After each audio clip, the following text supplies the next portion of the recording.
나는 어릴 적부터 방탈출 카페에 가는 것을 즐겨했다. 사방이 벽으로 둘러싸인 방에서의 60분 동안은 마치 내가 무대 속에서 연극을 하는 것과 같은 감각.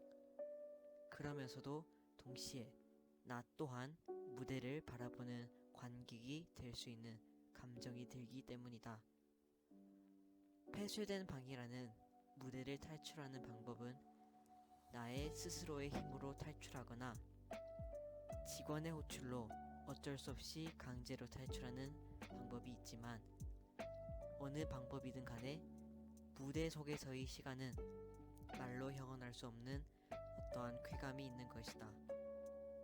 그러나 나는 무대 속에서의 삶을 갈망하진 않는다. 멀리 여행을 떠나지 않더라도 사람들이 많은 장소를 거닐지 않더라도 학교 뒷산에서 친구들과 도란도란 이야기를 나누는 것 또한 하나의 삶이다. 길을 걷던 중 횡단보도를 건너다가 성질 급한 아주머니가 차를 빵빵거리는 것을 들으면서 남모르게 그 아주머니의 뒷담을 하는 것도 역시 하나의 삶이다. 남이 보기엔 부끄럽지만 성적이 안 나왔다고 화장실 구석에서 눈물을 훔치는 것 또한 하나의 삶이다. 나는 이 오디오에서 공간을 통해 삶을 바라보고자 한다. 아까 이야기했던 여러 경험들로 견주어 보건대 삶을 한 단어로 정의하는 것은 매우 어렵고 또한 큰 의미도 없는 행위라고 생각한다. 그럼에도 불구하고 삶을 정의하는 것, 삶이 어떠한 것인지 이야기하는 것은 첫째로 나 자신의 과거를 되돌아보며 성찰할 수 있고 둘째로 타인과의 관계를 맺는 것에 있어서 라이프의 관점으로 다가가는 태도를 기를 수 있다는 장점을 가지고 있다. 왜 하필 공간을 선택했을까? 철학사에서 공간은 사물처럼 특정한 지위를 가지는지에 대한 끊임없는 논쟁이 이어져 왔다. 대표적인 예로 칸트의 절대적 공간론과 라이프니츠의 상대적 공간론, 들웨저의 공간 생산론이 있다. 공간은 변화하지 않고 물체에 영향을 받지 않는다는 절대적 공간론이나 독립적인 공간은 존재하지 않으며 공간은 오직 사물 간의 관계로만 정의된다는 상대적 공간론이나 공간은 동적이고 항상 생성과 소멸을 반복한다는 들웨저의 공간론 모두 공간을 규명하기 위한 이론으로 작용한다. 이러한 논쟁은 결국 공간은 인간의 삶에서 필연적인 요소로 작용하기 때문에 발생한다고 나는 생각한다. 우리의 삶과 우리가 머무르는 공간은 때려야 뗄 수 없는 관계에 놓여 있다. 삶은 추상적이지만 공간은 구체적이다. 삶은 이상적이지만 공간은 현실적이다. 하지만 우리가 당장 어제의 삶만을 떠올려 본다면 아침 내 방의 침대에서 일어나 지하철을 타고 회사에 출근하거나 학교에 등교하는 삶을 떠올리게 된다. 나의 경우 입시철 전형적인 고 삶의 삶, 그러니까 7층 교무실에 앉아져 블라인드 처리를 위해 생활기록부에 열심히 수정 테이프를 바른다거나 갈색의 문서 봉투에 입학 원서를 동봉하는 작업이 먼저 기억에 떠오른다.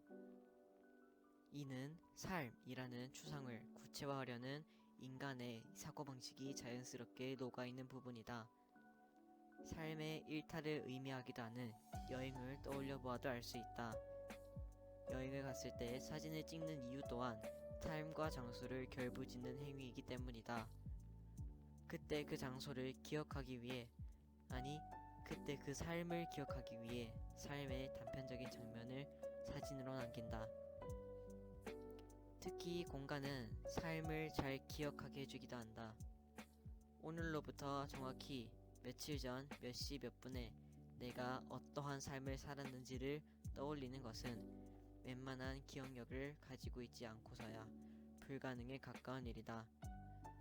그러나 지금으로부터 10년 전 또는 내 유년기 시절 어떠한 삶을 살았는지에 대해서는 단편적인 기억이지만 떠올릴 수 있다. 우리는 이러한 것을 장면을 떠올린다 라고 표현한다. 그때 살았던 공간, 내가 존재하던 위치가 삶을 떠올린 데에 조력자로 작용하여 그때 당시의 장면을 기억해낼 수 있는 것이다. 오디오북을 녹음하고 있는 나도 당장 어제 아침 어떤 메뉴를 먹었는지 자세히 기억나지 않는다. 그러나 어릴 적 미국에서 도서관 앞 잔디에 누워 높고 청명한 가을 하늘을 바라보았던 기억은 아직까지도 생생하다. 이는 잔디밭, 특히 도서관 앞 잔디파티라는 특정한 공간이 나에게 주는 능력이다. 어떻게 공간은 우리에게 기억이라는 능력을 제공할 수 있을까? 나는 친구들과의 이야기 중 공간이 주는 희노애락과 그 예시들을 공유하는 기회를 가지게 되었다. 각자 거주하는 지역이 다르고 출생일도 다르며 한민족이라는 민족적 특성 외에는 문화도 다르지만 희노애락 4개의 감정만큼은 서로 간의 공감대를 형성할 수 있는 좋은 요소였다. 단적인 예로 기숙사 생활에서의 일탈 이야기를 들으며 일상에서의 탈출 과정에 함께 빠져들 수도 있고, 치과에 가기 전 덜컥 겁부터 먹었던 이야기를 들으며 자연스럽게 윙윙거리는 스케일링 기계 소리를 상상하게 된다. 장소를 통해 감정을 공유하고 그 감정은 상상을 이루어내어 마침내 공통된 상상은 공감을 형성하는 작용을 통해 친구들 간의 유대감과 결속감을 형성하게 된다. 무엇보다도 감정으로 인해 유발된 상상은 바로 기억이라는 능력을 제공한다. 공간이 기억력을 제공한다면 허황된 이야기일 수도 있지만 우리는 공간을 가지고 삶을 떠올릴 뿐만 아니라 삶을 가지고도 공간을 떠올릴 수 있다. 꿈과 현실에 대해 다룬 영화인 인셉션을 본 적이 있는가? 전체는 보지 못해서도 여러 매체를 통해 그 이름은 접해보았을 것이라고 생각한다. 인셉션 영화 안에서는 의도적으로 꿈속에 진입하여 자신의 생각대로 공간을 창조하고 조작하고 왜곡하는 장면이 등장한다. 단순히 공간은 삶의 증거라는 통념에 기초한 것이 아닌 삶은 공간의 증거가 될 수 있다는 인식을 전달하고 있다. 자, 지금까지 삶과 공간은 중마고우 같은 존재라는 것을 이야기해 보았다.